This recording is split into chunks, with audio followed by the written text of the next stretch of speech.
हम लोग आज के इस वीडियो में देखने वाले हैं कि ऐप को हम लोग कैसे मल्टी लैंग्वेज में कन्वर्ट कर सकते हैं। तो इसके लिए मैंने बहुत डिफरेंट स्टैक बनाया है। लाइक एक स्टैक के अंदर हमने 3 पेजेस को रखा है और ये हमारा एक मॉडल रखा हूँ लॉगिन स्क्रीन पर, जिसमें कि हमने 5-6 कुछ लैंग्वेज को रखा है, जिसमें मैं ऐप को कन्वर्ट करके दिखाऊंगा कि कैसे ये ऐप का कन्वर्जन होता है लैंग्वेज में। और ये हमारा रिएक्ट नेटिव मेमोरी मैपिंग की वैल्यू पेयर की मदद से हो रहा है, जो कि एसिंग के अल्टरनेटिव है और ये काफ़ी सेफ होता है। ये हम देखेंगे एक स्क्रीन पर हमने सेव किया, चेंज किया लैंग्वेज, सारे जितने भी हमारे स्क्रीन है सारे स्क्रीन पर हमारा लैंग्वेज चेंज हो गई है। ठीक है, हम लोग जैसे जैसे लैंग्वेज चेंज करते हैं वैसे वैसे हमारा सारे स्क्रीन पर लैंग्वेज चेंज हो रही है। मतलब ये परफेक्टली जैसे हम लोग ऐप का जो कन्वर्जन करते हैं ना कि हमें कौन से ऐप में लैंग्वेज में हमें एप्लीकेशन का टेक्स्ट को चाहिए, तो उसके अनुसार से हम लोग ये सारे काम करते हैं इसमें। ठीक है, तो अब हम कोड देखेंगे। तो ये हमने एक नेविगेशन कंटेनर के अंदर एक स्टैक नेविगेशन को रखा है। ठीक है, ये पूरा का पूरा जो भी हमारा स्क्रीन है एक स्टैक नेविगेशन के अंदर है। तो कि अब जब हम स्टैक नेविगेशन को ओपन करेंगे तो इसमें टोटल हमने 3 स्क्रीन बनाया, एक लॉगिन, रजिस्टर और फॉरगेट पासवर्ड। ठीक है, तो सबसे पहले हम लोग लॉगिन स्क्रीन को खोलते हैं। तो सबसे पहले हम लोग इसको एक बार रिलोड कर लेते हैं। ठीक है, रिलोड होने के बाद ये हमारा लॉगिन स्क्रीन पर आ गया। लॉगिन पर हम लोग रीडायरेक्ट करते हैं, ये हमारा लॉगिन स्क्रीन का कोड हो गया। ठीक है, तो इसमें हम लोग देखेंगे हमने एक लैंग्वेज को दिखाने, शो और हाइड करने के लिए एक शो लैंग्वेज मॉडल बनाया है, जिसको कि यूज स्टेट में पहले हमने फॉल्स रखा है। ठीक है, और फिर हमने एक सिलेक्टेड लैंग्वेज रखा है जो कि डिफ़ॉल्ट सेलेक्ट, जब ऐप यूज हो फर्स्ट टाइम में तो डिफ़ॉल्ट लैंग्वेज हमारा ई होना चाहिए। और टेक्स्ट स्ट्रिंग के अंदर हम लोग ट्रांसलेशन को, ये हम लोग अभी देखेंगे कि कैसे होता है। ये एक ट्रांसलेशन लोकल्स नाम का मैंने फाइल बनाया है और इसमें जितने भी लैंग्वेजेज में हमें कन्वर्ट करना है सारे के सारे स्ट्रिंग को हमने एक फाइल के अंदर रख लिया है और यहीं से हम लोग एक्सेस करेंगे। ठीक है, एज ए की वैल्यू पेयर के रूप में। जैसे अगर वो बांग्ला हो जाए तो B N dot text, like B N dot text 1 text 2 और वेलकम करके हम लोग उसको एक्सेस करेंगे। ठीक है, और ये हम लोग इससे इंपोर्ट कर लिए हैं। ठीक है, और हम लोग बाय डिफ़ॉल्ट लैंग्वेज को इंग्लिश में रखा है, जो कि इंग्लिश हमारा कोड है, हमने इंग्लिश में इस लैंग्वेज को बाय डिफ़ॉल्ट रख दिया है। और चलिए अब हम इसे पहले स्टाइल करते हैं, डिजाइनिंग करते हैं। तो सबसे पहले एक मेन व्यू हो जाएगा, उसके अंदर हम लोग सेफ एरिया व्यू डालते हैं, उसके बाद स्टेटस बार डालते हैं, उसका बैकग्राउंड वाइट देते हैं और एक टेक्स्ट रखते हैं, टेक्स्ट डॉट स्क्रीन जिसका नाम वेलकम है, टेक्स्ट डॉट स्क्रीन 2 टेक्स्ट 1 है जिसका नाम I hope you find doing good होगा। ठीक है, और उसके नीचे 2 बटन है, एक रजिस्टर का है, एक फॉरगेट पासवर्ड का है और एक मोडाल का है। ठीक है, तो हम लोग जब इस पर क्लिक करते हैं तो हमारा सेट शो मोडाल लैंग्वेज, इस पर जब हम क्लिक करते हैं तो ये हमारा मोडाल को ट्रू कर देता है। ठीक है, तो जैसे ही ट्रू होता है हमारा जो नीचे का जो लैंग्वेज मोडाल है ऑन प्रेस पर हम लोग ट्रू कर देते हैं। ठीक है, जैसे ही हम ट्रू करते हैं इसके अंदर का एक जो लैंग्वेज का मोडाल है ये ओपन होता है। अब लैंग्वेज मोडाल के अंदर हम लोग एज अ प्रॉप्स 3 प्रॉप्स पास कर रहे हैं, visual, on close and handle language select, जिससे कि हम लोग लैंग्वेज को सिलेक्ट करेंगे। ठीक है, अब इसकी डिजाइनिंग के बात कर ले तो ये हमें इसका डिजाइनिंग कैसे करते हैं तो वो हम लोग देखते हैं कैसे डिज़ाइन करते हैं।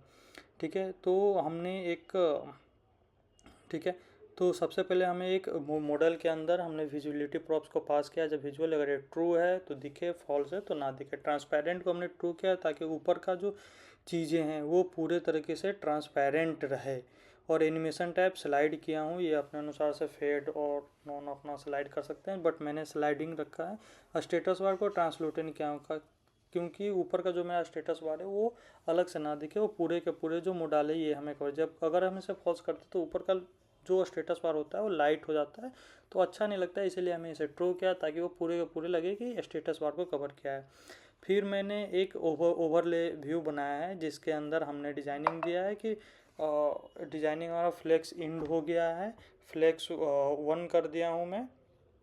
ठीक है, और बैकग्राउंड कलर को हमने RGBA कलर से हमने ओपेसिटी के अनुसार इसे थोड़ा डार्क और लाइट कर सकते हैं आप अपने अनुसार। लाइक हमने 1 देंगे तो थोड़ा और लाइट हो जाएगा, अगर हम 4 देते तो थोड़ा ज़्यादा डार्क हो जाएगा, बट 0.2 सफिशियंट है, दिखने में अच्छा लग रहा है तो मैंने 0.2 दिया है। उसके अंदर ऊपर के लिए हमने एक जो ऊपर जो क्रॉस का बटन दिख रहा है इसके लिए हमने एक टचेबल ओपेसिटी करके के अंदर हमने एक क्रॉस का सिंबल डाला है, जिसके क्लिक पर हम ऑन क्लोज करा रहे हैं। उसका साइज 40 रखा हूँ, कलर ब्लैक रखा हूँ, ठीक है। और नीचे में एक फ्लैट लिस्ट बनाया हूँ। एक मॉडल कंटेनर के अंदर हमने एक फ्लैट लिस्ट बनाया है, जिसका कि हमने वर्टिकल स्क्रॉल इंडिकेटर को फॉल्स कर दिया, और डेटा के अंदर हम एक लैंग्वेज का लिस्ट दिखा रहे हैं कि हमें कौन कौन सा लैंग्वेज दिखाना है, कोड वर्ड के साथ, कोड और उसका लेबल क्या होता है। तो इसी चीज़ को हम वहाँ रेंडर करके दिखा रहे हैं, और इसके क्लिक पर हम लोग फंक्शनैलिटी को इम्प्लीमेंट करेंगे, ठीक है। तो जैसे ही हमारा रेंडर आइटम को अगर ओपन करते हैं तो ये हमारा टचेबल ओपेसिटी के अंदर है। ओपेसिटी मैंने 0.4 दिया है, ताकि ये पूरे तरीके से डिसेबल टाइप का ना हो, मतलब थोड़ा सा एक्टिव हो दिखे, ठीक है। आइटम डॉट लेबल और आइटम डॉट कोड कर दिया हूँ, और ये इसके क्लिक कर दिया हूँ, ठीक है, क्लिकेबल बना दिया हूँ। अब हम लोग इसके बटन के क्लिक पर हम लोग एक हैंडल लैंग्वेज सेलेक्ट नाम का फंक्शन बनाए हैं, जो कि पेरेंट्स कंपोनेंट से आ रहा है। उसके अंदर हम लोग एज ए आइटम को पास कर देंगे। अब हम लोग इसको देखेंगे कि हैंडल लैंग्वेज सेलेक्ट के अंदर क्या होता है। एज आइटम पास किया हूँ, और उसके अंदर मैंने एक फंक्शन बनाया हैंडल लैंग्वेज सेलेक्ट। उसके अंदर हम लोग आइटम को पास कर दिया। आइटम में हमने सेट सिलेक्टेड लैंग्वेज के अंदर आइटम का कोड पास कर दिया हूँ, क्योंकि बेसिकली हम लोग क्या करते हैं, कोड के बेसिस पर ही हम लोग लैंग्वेज को सिलेक्ट और डिफरेंट चूज कर रहे हैं, ठीक है। और हमने लैंग्वेज को सेव करा दिया हूँ। और ये सेव लैंग्वेज का जो बात किया जाए तो ये हमारा रिएक्ट नेटिव मेमोरी मैपिंग की से लिया गया हूँ। ये अल्टरनेटिव है हमारा एसिंग स्टोरेज का, ठीक है। MMKB में स्टोर कर लिया है। इसका जो पूरा जो प्रोसेस है इसमें बता रहा हूँ मैं। हमने स्टोरेज के नाम पर न्यू MMKB के से एक नया स्टोरेज बना देते हैं। इसमें ये बेहतर इसलिए है क्योंकि इसमें हम लोग इनक्रिप्शन होता है, और इनक्रिप्शन के लिए हमें स्टोरेज का की इनक्रिप्टेड की, जो स्टोरेज की हमारा वो इनक्रिप्टेड की, जिसमें हमने आशीष रंजन के नाम से रख लिया। आप अपने अनुसार कुछ भी रख सकते हैं, जो कि मतलब ये पब्लिक नहीं होना चाहिए। इसी से हमारा इनक्रिप्ट करता हूँ। हमारा सेव लैंग्वेजेस के अंदर हम लोग लैंग्वेजेस पास करते हैं। स्टोरेज जो की है हमारा, उससे हम लोग इसे स्ट्रिंगिफाई में करके हम लोग लैंग्वेज को सेव कर लेते हैं। जब हमने लैंग्वेज को सेव किया तो हमें गेट भी करना होगा। तो गेट करने के लिए हम एक स्टोरेज डॉट गेट स्ट्रिंग करके हम उसके अंदर स्टोरेज की डाल देते हैं, क्योंकि यहाँ सिर्फ एक चीज़ हमें स्टोर करें तो स्टोरेज की से हमें बस वो सेम टू सेम चीज़ मिल जाएगा। अगर वो लैंग्वेज मिलता है तो ठीक है, हमें उस पार्स करके हमें एज ए लैंग्वेज हमें दे दे, और अगर नहीं मिलता है तो नल कुछ भी हमें रिटर्न ना करें। और हमें एक्सपोर्ट कराने के सेव कराने के लिए अगर क्लियर हमें कराना है लैंग्वेज, तो हमने स्टोरेज डॉट क्लीन करके हमने स्टोरेज की को पास कर दिया। तो ये हमारा रिएक्ट नेटिव मेमोरी मैपिंग की का पूरा सेटअप है, और हम इसे यूज कर रहे हैं जब हम लॉगिन पर सेटअप करा रहे हैं। तो हम जैसे ही उस पर क्लिक कराया, हमने सेव करा ले रहा हूँ लोकल में कि हमें कौन सा कोड को मैंने सेव कराया है, ठीक है। और सेव कराते ही हमें सेट शो लैंग्वेज मॉडल को फॉल्स कर रहे हैं। सेट हो गया, उसके बाद हमारा मॉडल को बंद हो जाए, ठीक है। हम ऑन क्लोज में जो फंक्शन जो ऑन क्लोज जो डिफाइन है, इसे सेट शॉर्ट लैंग्वेज मॉडल को हमने फॉल्स करे हो रहा है, ठीक है। यूज इफेक्ट के अंदर हम लोग इनिशियली में जब हमारा स्क्रीन रेंडर हो रहा है तो हम लोग फेच करते हैं कौन सा लैंग्वेज में बाय डिफ़ॉल्ट सिलेक्टेड, अगर सिलेक्टेड है तो कौन सा है, अगर नहीं है तो डिफ़ॉल्ट लैंग्वेज में हमें इंग्लिश को रखे हुए हैं, ठीक है। ये हमारा है cons dot default language await dot gate language कर रहा है। मिला तो ठीक है, नहीं मिला तो हमारा जो डिफ़ॉल्ट सिलेक्टेड लैंग्वेज हो, डिफ़ॉल्ट सिलेक्टेड लैंग्वेज हमारा इंग्लिश में है, वो एप्लीकेशन इंग्लिश में शो कर देगा, ठीक है। अब हमारा ये लॉगिन स्क्रीन का हो गया। अब हम रजिस्टर स्क्रीन का देखते हैं, ठीक है। जब हम रजिस्ट्रेशन स्क्रीन को ओपन करते हैं तो यहाँ भी हमारा कुछ डिज़ाइन सेम ही देखने के लिए मिलेगा, ठीक है। तो सबसे पहले हम डिजाइनिंग का सेफ एरिया व्यू और स्टेटस बार दे दिया हूँ, और यहाँ पर दो टेक्स्ट है, टेक्स्ट 2 और टेक्स्ट 3, ठीक है। हमने टेक्स्ट स्क्रीन के अंदर ट्रांसलेशन और सिलेक्टेड लैंग्वेज जो भी हमारा आ रहा है, अब सिलेक्टेड लैंग्वेज को हम एक बार अगर देखें तो हमें पता चलेगा कि इसमें क्या आ रहा है, ठीक है। तो हमने यहाँ पहले कॉमन डिजाइनिंग बना लिया हूँ। टेक्स्ट 2 टेक्स्ट 3 और टचेबल ओपेसिटी के अंदर एक लॉगिन पर रिडायरेक्ट करा दिया हूँ, एक फॉरगेट पासवर्ड पर रिडायरेक्ट करा दिया हूँ, ठीक है।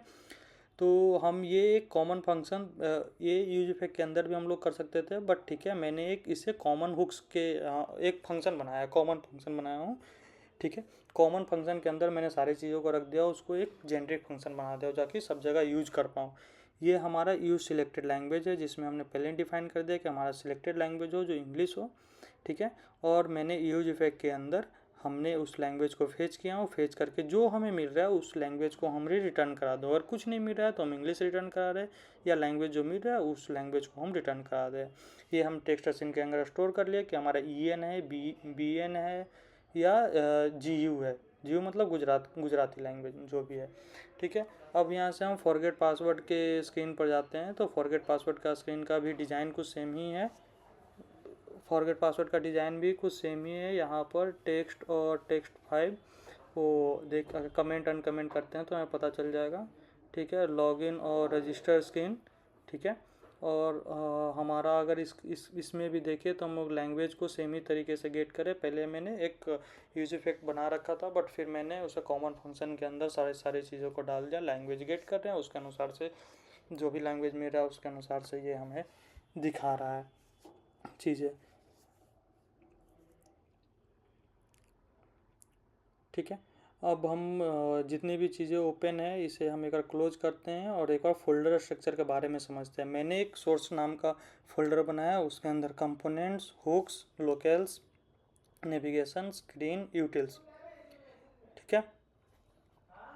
ये हमारा लैंग्वेज मॉडल है जो हम लोग लॉगिन स्क्रीन पर ओपन करा रहे हैं। ये कॉमन फंक्शन के अंदर हम लोग कंपोनेंट बनाकर इसे स्टोर कर लिए थे, ठीक है। और इसे हम जहाँ कहीं भी हमें चाहे मॉडल यूज करना होगा लैंग्वेज को हम यूज कर लेंगे, ठीक है। और मैंने हुक्स के अंदर यूज सिलेक्टेड लैंग्वेज नाम का एक फंक्शन बनाया जो कि हमें ये जेनरिक फंक्शन है जो हमें फेच करके दे रहा है कि करंटली हमारा कौन सा लैंग्वेज सिलेक्टेड है। लोकल्स के अंदर locals.js नाम का एक मैंने ऑब्जेक्ट एरे ऑफ ऑब्जेक्ट बना लिया है, ठीक है। इसके अंदर हमें सारे भी टेक्स्ट स्क्रीन को हमने रखा है। स्टैक नेविगेशन के अंदर हमारा नेविगेशन का जितने भी स्क्रीन है वो मैंने रखा है। स्क्रीन के अंदर हमने 3 स्क्रीन बनाया है, ठीक है। फॉरगेट, लॉगिन और रजिस्ट्रेशन। यूटिल्स के अंदर हमारा एक है लैंग्वेज का लिस्ट, हमें कौन कौन सा लैंग्वेज में चाहिए उसका मैंने लिस्ट बना लिया है, ठीक है। जैसे हिंदी, इंग्लिश, तमिल, BN, बांग्ला, गुजराती। और स्टोरेज जो है हमारा रिएक्ट नेटिव मेमोरी मैपिंग की का मैंने एक पूरा का पूरा फाइल बनाया है जिससे हम सेव कर रहे हैं, गेट लैंग्वेज कर रहे हैं और क्लियर लैंग्वेज कर रहे हैं। और ये हमें टोटल के टोटल हमने स्टैक नेविगेशन के अंदर हमने रखा है। अब इसे हम अगर डेमो के रूप में देखें तो हम जो भी लैंग्वेज सेलेक्ट कर रहे हैं वो लैंग्वेज हमारा एज इट इज़ आ रहा है, ठीक है। और जो भी लैंग्वेज हम करें वो पूरे के पूरे एप्लीकेशन उस लैंग्वेज में हमारा कन्वर्ट हो जाएगा, ठीक है। ठीक है, थैंक यू।